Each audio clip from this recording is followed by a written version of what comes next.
j'ai mon bac. Hey, salut, j'espère que tu vas bien. Je suis très contente de te retrouver aujourd'hui pour une nouvelle vidéo. Et comme tu as pu le voir au début de la vidéo, j'ai obtenu mon bac pro cuisine que j'ai effectué donc dans le lycée Édouard Herriot à Sainte-Savine. Si ça t'intéresse et pour un petit peu éclaircir les choses. Donc voilà, j'ai obtenu mon bac sans aucune mention malheureusement, mais bon c'est pas bien grave, le plus important c'est de l'avoir, d'avoir ce putain de diplôme que j'ai galéré à avoir étant donné que j'ai eu quelques périodes de perturbation concernant le lycée, etc. Mais je vous en parlerai dans une autre vidéo.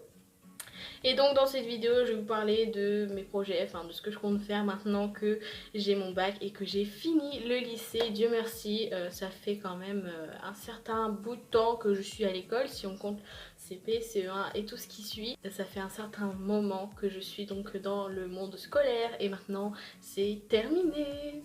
Donc voilà, je suis assez heureuse d'avoir terminé la scolarité, travailler sur une chaise toute la journée, même si au lycée c'était quand même un autre contexte. Voilà, juste ça en fait, il n'y a rien à dire de plus, c'est un énorme soulagement, c'est un poids qui s'enlève. J'avais vraiment très peur de ne pas l'avoir et de revoir et de devoir refaire une année, voilà, perdre un an de ma vie plutôt que de travailler et gagner de l'argent pour subvenir à mes besoins et à mes projets que j'aimerais faire. Voilà, maintenant je suis contente, c'est vraiment un poids en moins, c'est une pression en moins et je suis tout simplement contente et assez heureuse, voilà. Et donc c'est parti pour la vidéo. Premier point, j'ai eu mon bac pro cuisine, voilà, je l'ai déjà dit mais je tenais vraiment à vraiment mettre un point sur ma spécialité et ce que j'avais fait comme type de bac. Voilà, c'est pas un bac général, c'est un bac pro. Je n'ai rien du tout contre les bacs générales, voilà, c'est tout aussi impressionnant qu'un bac pro. Voilà, pour moi les deux sont différents mais les deux ne sont pas moins méritants tout simplement. Voilà, chacun sa spécialité, chacun son bac, chacun ses études ma foi. Et donc je ne compte pas continuer les études, voilà, je ne vais pas faire de spécialité, de mention ou autre, ou je ne sais quel autre diplôme, voilà, j'en ai terminé avec la scolarité, j'ai mon bac pro cuisine, voilà, je suis en cuisine, voilà, parce que beaucoup de gens ne comprennent pas ce que je fais, si je suis dans la salle de restaurant ou si je suis derrière les fourneaux, donc voilà, je fais bien de la cuisine. Mon rêve depuis que j'ai 4 ans, hein, clairement, donc je pense qu'il était peut-être temps d'y arriver. Ça fait maintenant 14 ans que je rêve de faire ce métier et que maintenant que j'ai le bac, je vais pouvoir l'exercer et je suis pleinement heureuse. Donc c'était le premier point de cette vidéo. Deuxième point, mes années lycée, petit retour en arrière. Comment ça s'est passé? J'ai commencé comme je pense beaucoup de gens à la maternelle, voilà, je m'en souviens pas mais bon je tenais à le préciser, j'étais une enfant très sage, très heureuse, toujours joyeuse, etc. Ensuite vient la période de la primaire, le CP, etc. Voilà, je commençais un petit peu à me faire ma place très lentement, même si j'ai jamais vraiment été acceptée et où j'ai vécu énormément de harcèlement du plus loin que je m'en souvienne. Ça a commencé en primaire, voilà, par rapport à mon physique. Mais encore une fois, je parlerai de ça dans une prochaine vidéo, ce sera tout un autre sujet. Ensuite, je suis arrivée au collège, donc toujours dans la même ville où j'avais fait ma primaire, etc. Et en cours de 5e, me voilà, j'ai déménagé ici à Troyes. Je suis arrivée donc dans le collège Vernon-Ville, je pense que vous connaissez. Et je suis arrivée en cours d'année, ça m'a un peu bouleversée d'arriver dans une classe où il y avait déjà des élèves qui s'étaient fait leur place, qui avaient déjà des amis, qui avaient déjà rencontré des professeurs avant moi, etc. Qui avaient déjà leur place attribuée dans la salle, etc. Ce genre de choses dans la vie d'une personne, je sais pas, j'avais quoi, 13 ans, 12 ans.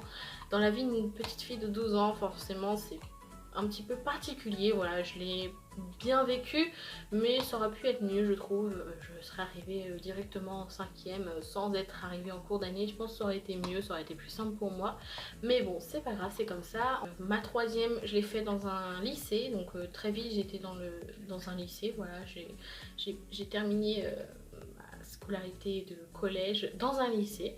Donc j'ai très vite vu ce que c'était un lycée et c'était assez impressionnant. 3e professionnel, diplôme du brevet, mention très bien. Celui-là je l'ai eu haut la main, donc j'étais très fière de moi et comme tous les gens autour de moi aussi.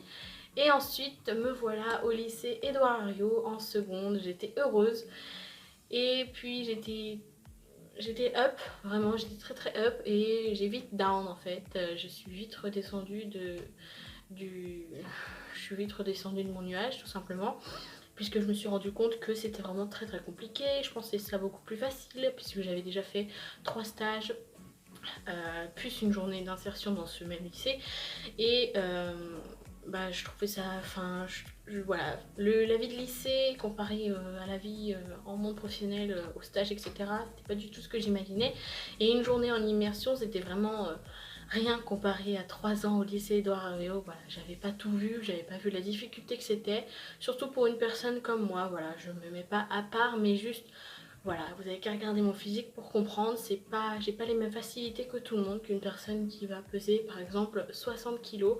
Voilà, contrairement à moi qui dois supporter un certain poids. En plus de mon propre poids à soulever, je vous parle même pas des grosses marmites qu'on devait soulever, enfin voilà, les grands, les chariots, tout ce qui était lourd, etc. Je m'en suis jamais plaint, mais j'en pensais pas moins. Voilà, c'était quand même assez dur, physiquement, je parle, hein, surtout vraiment physiquement. Ensuite vient la période... ça a été compliqué psychologiquement, moralement parlant, mais rien à voir avec la partie professionnelle cuisine, ça n'avait strictement rien à voir, c'était plus personnel, euh, personnel qui m'est arrivé dans le lycée.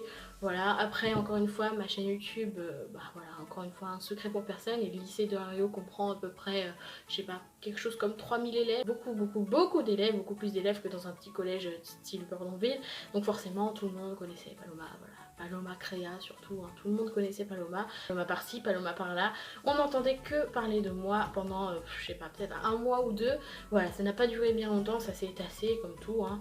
Mais voilà, c'était pas non plus extrêmement grave, voilà, on me reconnaissait juste, on se foutait de ma gueule parfois, mais ça ne m'atteignait pas vraiment parce que j'ai commencé à m'assumer telle que j'étais, mais bon, encore une fois, c'est un autre sujet de vidéo. Et bah voilà, en gros pour résumer mon année lycée, même si je vous raconte pas tous les détails, sinon on serait encore là dans un an, mais voilà en gros comment ça s'est passé et c'était donc le deuxième point de cette vidéo. Point, un confinement difficile puis révélateur. Pendant ce confinement j'ai vraiment une petite baisse de morale, déjà j'étais déjà dans une dépression depuis à peu près 1 an et demi, 2 ans par rapport au lycée, chose que j'avais cachée à tout le monde, mais encore une fois je ferai une vidéo entière là-dessus. Donc pendant le confinement j'avais une petite baisse de morale, ça allait un petit peu mieux, voilà, puisque ma dépression était surtout liée au lycée, donc étant donné que j'étais plus au lycée, que je voyais plus certaines personnes, j'ai été un petit peu mieux on va dire. Et ensuite révélateur, pourquoi? Parce que c'est comme ça que je me suis rendu compte que je voulais vraiment faire de la cuisine. Bon, bien évidemment c'était trop tard puisqu'on n'allait pas passer d'épreuves pour le bac. Mais bon, je me suis rendu compte, j'ai rendu compte des erreurs que j'avais faites. Je me suis excusée après de toutes les personnes que j'ai peut-être blessées, même les professeurs, etc. Je me suis investie pendant le confinement, même si toutes les choses dans lesquelles je me suis investie n'ont servi à rien, puisque les devoirs qu'on a fait pendant le confinement ne sont pas comptés pour le bac. Donc bon, ça servait à rien, mais j'ai quand même fait. Je me suis investie également auprès de YouTube, je suis revenue en force avec le sourire, avec une seconde chaîne YouTube, des nouvelles vidéos, des nouveaux horaires de publication, et un nouveau départ aussi. Donc voilà, je trouve que ça a été révélateur pour moi et dans ma vie personnelle, et le déconfinement a été encore meilleur. Donc voilà, c'était le troisième point de cette vidéo. Quatrième point, ça va être plus mes projets, voilà, qu'est-ce que je compte faire maintenant, où est-ce que je vais aller travailler, ici, en ville, en campagne, loin, partir dans un monde étranger. Eh bien la question ne se pose pas, c'est je n'en sais strictement rien, j'ai encore 2 mois pour réfléchir, je me consacre encore 2 mois de vacances, mais voilà, je réfléchis, je vérifie, je regarde énormément sur internet où est-ce que je pourrais aller, ce que je pourrais faire, comment le faire, je fais des CV, des lettres de motivation, etc. Donc voilà, je ne suis pas sans rien faire, je suis pas là juste dans ma chambre à dormir toute la journée, même si c'est une grande partie de mes journées en ce moment, mais je quand même par derrière, je me renseigne et voilà, je fais en sorte que tout fonctionne correctement. Et donc c'était le quatrième point de cette vidéo. Cinquième point, encore 2 mois de repos avant de travailler jusqu'à la fin de ma vie. Alors oui, sachez que on travaille beaucoup plus avec beaucoup plus d'acharnement et beaucoup plus de difficultés qu'une personne qui va travailler dans la comptabilité par exemple. J'ai rien contre les personnes, je mets de gros guillemets, ça peut être tout aussi fatigant, mais c'est encore une fois pas le même style de travail tout simplement. Je parle physiquement parlant, même si ça peut être complètement différent, voilà, enfin bref. je veux pas trop m'étaler sur ce sujet là parce que je pourrais débattre pendant des heures et c'est pas le but de cette vidéo. Donc voilà, je me réserve encore 2 mois parce que j'estime que je vais encore travailler pendant au moins 50-60 ans. Donc j'ai bien le droit à 2 mois avant de vraiment commencer à travailler d'arrache-pied jusqu'à quasiment la fin de ma vie. Sixième point, le monde du travail, mes espérances, mes a priori.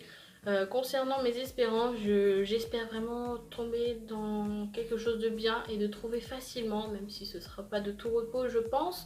Mais voilà, si je tombe dans quelque chose qui me plaît, qui va me fasciner, qui va me passionner et où je serai bien heureuse, c'est vraiment très important pour moi, autant moralement que physiquement. Voilà, si je tombe dans quelque chose où ils respectent tout ça, et bien je serai très contente. Mais a priori c'est la convivialité, la communication, voilà, travailler en équipe surtout parce que j'ai vraiment eu du mal, c'est mon plus gros défaut à Edoario, même si dans le monde du travail c'était absolument différent, surtout quand j'étais en période de PFMP, période de formation au milieu professionnel, les stages professionnels qu'on a effectués tout au long de notre scolarité à Edoario, c'était complètement différent concernant le travail en équipe, même si parfois il y a eu quelques accrochages etc, on peut pas plaire à tout le monde mais bon c'est pas grave.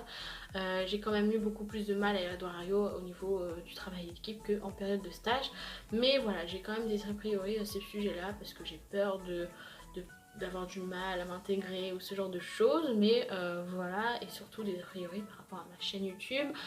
J'ai eu des périodes de stage où on a été au courant de ma chaîne YouTube et j'étais pas forcément enchantée à l'idée que des personnes me voient hors mon temps de travail, voilà, tout simplement. Mais bon, je vis avec ça, je l'assume, même si ça me met parfois mal à l'aise, et ben tant pis, c'est pas grave, j'ai fait ça, j'ai une chaîne YouTube, et s'il y en a qui sont pas contents, et ben c'est pareil. Voilà, donc j'assumerai toujours cette partie-là de ma vie, même si ça me met mal à l'aise d'en parler, d'être en face des personnes qui ne savent pas ce que je fais, qui ne savent pas comprendre ce que je fais et pourquoi je le fais, et ben tant pis pour eux, et c'est pas grave pour moi. Septième et dernier point de cette vidéo, est-ce que j'ai peur? Je pense que c'est la grande question que vous vous posez peut-être. Est-ce que tu as peur d'aller dans le monde du travail? Est-ce que tu angoisses? Sachez que je suis une personne de type stressée de la vie, donc oui, j'ai extrêmement peur. Enfin, peur, c'est un bon mot. C'est une bonne peur, c'est la peur de pas... Enfin, c'est pas une mauvaise peur, c'est plutôt une bonne peur. C'est voilà, le monde du travail c'est quand même compliqué, on quitte notre confort. Voilà, c'est vrai que le lycée c'est un confort comparé au monde du travail pour n'importe quel travail que ce soit.